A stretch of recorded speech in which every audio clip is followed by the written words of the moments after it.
Hello everyone.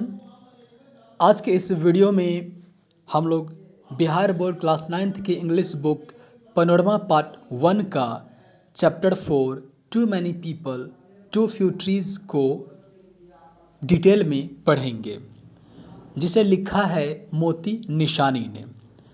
तो आज की इस वीडियो में हम लोग इसका इंट्रोडक्शन और फर्स्ट पैराग्राफ को कवर करेंगे। तो ज़्यादा वक्त ना लेते हुए आइए शुरुआत करते हैं। मोती निशानी, a teacher at veins state university USA. मोती निशानी वेन्स स्टेट यूनिवर्सिटी जो कि यूएसए अमेरिका में है, एक शिक्षक हैं। इज एन इंटरडिसिप्लिनेरियन, वो क्या है? एक इंटरडिसिप्लिनेरियन है, मतलब बहुविषयक ज्ञाता। Holding degrees in genetics, philosophy and psychology, जिनके पास डिग्री हैं यानी उपाधियां हैं किन किन चीज़ों की? जेनेटिक्स की यानी उत्पत्ति विज्ञान की, फिलॉसफी दर्शन शास्त्र की, एंड साइकोलॉजी मनोविज्ञान की। He has several publications in genetics, ecology, politics, science, education and language instruction. देखिए क्या कहता है, उत्पत्ति विज्ञान में, पर्यावरण में, राजनीति विज्ञान में, शिक्षा में और भाषा अध्ययन में उनकी कई सारी पुस्तकें प्रकाशित हो चुकी हैं। हिज एसे बिलो, नीचे जो दिया गया है too many people too few trees, जो चैप्टर है यह एक एसे है यानी निबंध है।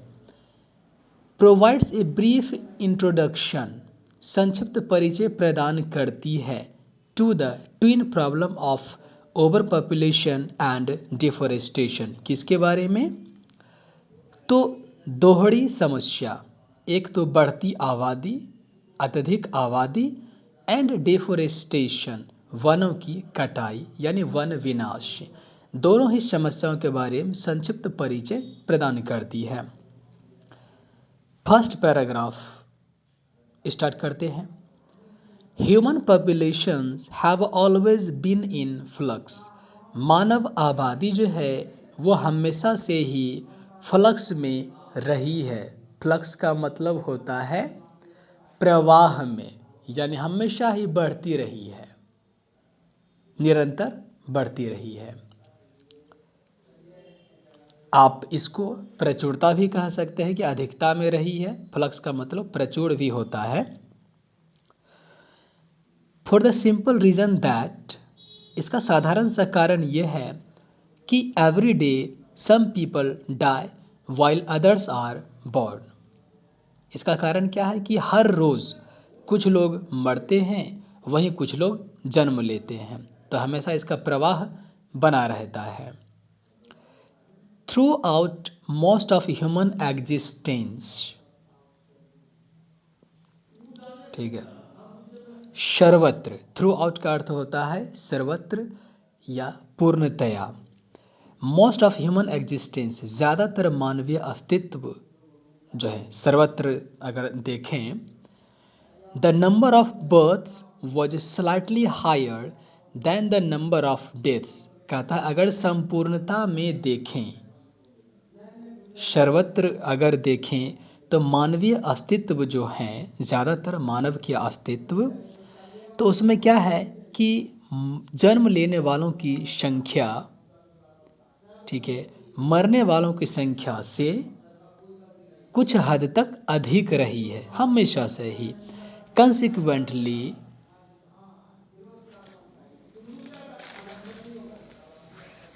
फलस्वरूप, या कह सकते हैं इसी कारण से, world populations grew at a very slow rate, दुनिया की आबादी जो है वो काफ़ी धीमी गति से बढ़ी।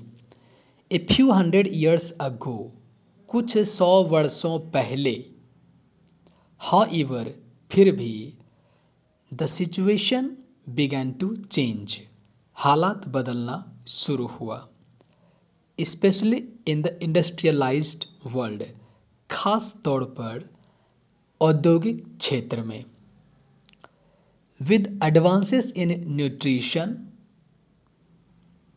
हम लोगों ने न्यूट्रिशन के क्षेत्र में यानी पोषण के क्षेत्र में एडवांस हुए यानी तरक्की किए।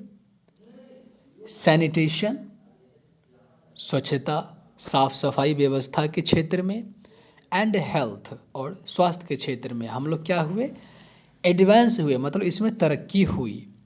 तो इससे क्या हुआ, पीपल लिव लॉन्गर, लोग लंबे समय तक जीवित रहने लगे। एंड मोर ऑफ देम, और उनमें से ज़्यादातर रिच रिप्रोडक्टिव एज, प्रजनन की उम्र तक जीवित रहने लगे। जब इसको फिर से डील करते हैं, जब स्वास्थ्य के क्षेत्र में, स्वच्छता के क्षेत्र में और न्यूट्रिशन यानी पोषण के क्षेत्र में सुधार हुआ, तब लोग ज़्यादा लंबे समय तक जीवित रहने लगे और उनमें से ज़्यादातर लोग प्रजनन की उम्र तक भी रहने लगे। दस इस प्रकार for the first time in our species existence, पहली बार हमारी प्रजाति के अस्तित्व के इतिहास में पहली बार, the balance between the number of deaths and births has been significantly disturbed. ठीक है, तो जो संतुलन है वो महत्वपूर्ण ढंग से सिग्निफिकेंटली क्या डिस्टर्ब्ड हुआ, उसमें उथल पुथल मची। किसमें, मृत्यु और जन्म लेने वालों की संख्या में असंतुलन हुई। कंसिक्वेंटली, फलस्वरूप या कह सकते हैं इसी कारण से, ड्यूरिंग द लास्ट 3 सेंचुरीज और सो, पिछले 300 सालों से भी अधिक समय से, the global human population has been rapidly going up, मानवीय आबादी जो है, वैश्विक मानवीय आबादी में काफ़ी तेज़ी से वृद्धि हो रही है। एवरी ईयर, हर साल, इन फैक्ट वास्तव में, the world's population grows by more than 80 million people, हर साल दुनिया की आबादी 80 मिलियन लोगों से भी ज़्यादा की रफ्तार में बढ़ रही है। इट इज़, ये है, फॉर इंस्टांस, उदाहरण के लिए, सोबरिंग टू रिकॉल दैट, ये स्मरण करना भयानक है कि for every 11 human beings alive now, अभी जो है प्रत्येक 11 व्यक्ति जीवित रहते हैं। Only 1 was alive in the year 1950, जबकि 1950 ईस्वी में मात्र एक व्यक्ति ही जीवित रहता था। ठीक है, तो ये बहुत भयानक बात है दुनिया की नज़र से, पृथ्वी के ख्याल से। तो आज के इस वीडियो में हम यहीं तक रहेंगे। नेक्स्ट वीडियो में हम लोग बाकी के पैराग्राफ को डील करेंगे। तो जल्द मिलते हैं अगले वीडियो में, तब तक के लिए धन्यवाद।